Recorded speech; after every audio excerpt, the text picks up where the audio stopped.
Sir 5 তারিখে আমাদের চিঠি করলেন, 6 তারিখে আমরা স্যারের সাথে মিনিস্ট্রিতে বসছি, আলাপ আলোচনা হয়েছে। স্যার বলছে যে জানুয়ারির মধ্যে জাতীয়করণের কার্যক্রম হিসেবে প্রাথমিক দাবি হিসেবে জেলা দফায় চিঠি প্রেরণ করবেন, কিন্তু 15 তারিখের মধ্যে করবেন। কিন্তু আজকে প্রায় 19 তারিখ, 3-4 দিন অতিবাহিত হয়ে গেছে। আমরা আশা করছি স্যার আমাদের এই দাবিটা দ্রুত বাস্তবায়ন করবেন, যার কারণে আজকে 3-4 দিন অতিবাহিত হওয়ার কারণে আমরা সারা বাংলাদেশে প্রায় 7 থেকে 8টি জেলা আজকে মানববন্ধন এবং ডিসি মহোদয়, জেলা প্রশাসক মহোদয় বরাবর স্মারকলিপি প্রদান করছি। আমরা চাচ্ছি আমাদের এই কার্যক্রম সরকার থেকে দ্রুত ব্যবস্থা গ্রহণ করা হোক। আইপিএমএসভুক্ত 7,000 প্রাইমারি স্কুলকে জাতীয়করণ করার জন্য আমরা মাননীয় ডিসি মহোদয়ের মাধ্যমে মাননীয় উপদেষ্টা বরাবরে আমরা স্মারকলিপি দিতেছি। এজন্য যে আমাদেরকে শিক্ষা উপদেষ্টা 6 তারিখে ডেকে বলেছিলেন যে আপনারা আমাদেরকে আন্দোলন করে বেকায়দা ফেলে দেবেন না, আমরা আপনাদের সাথে কাজ করতে চাই। তো সুতরাং আপনারা আপনাদের স্কুলগুলি আমরা 15 তারিখের ভিতরে জাতীয়করণ করে জাতীয়করণের জন্য চিঠি করে দেব।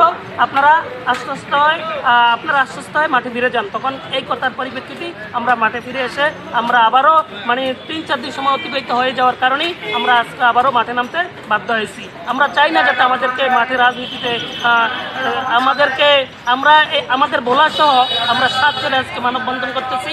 আর এই 7 জেলার মানববন্ধনই মাননীয় প্রধান উপদেষ্টার বরাবরে যাবে ইনশাল্লাহ। আমরা আশা করি যে আমাদের এই দাবিটা তিনি মেনে নিয়ে আমাদেরকে শিক্ষক হিসেবে মর্যাদা দিয়ে যাতে আমরা বাচ্চাদেরকে পড়ালেখা সঠিকভাবে পাঠদান করতে পারি, এই আশা ব্যক্ত করেই আমি আমার কথা শেষ করছি।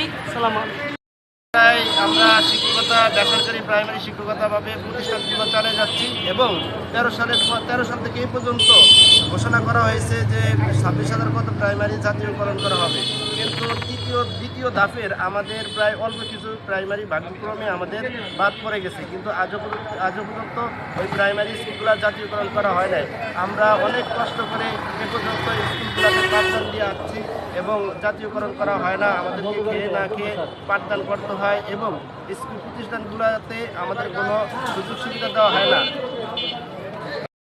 না খেয়ে যে দ্রব্যমানের জিনিস এত আমাদের পক্ষে কেনা সম্ভব না।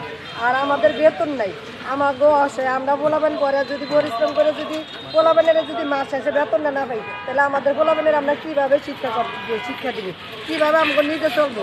দ্রব্যমানের দামও বেশি।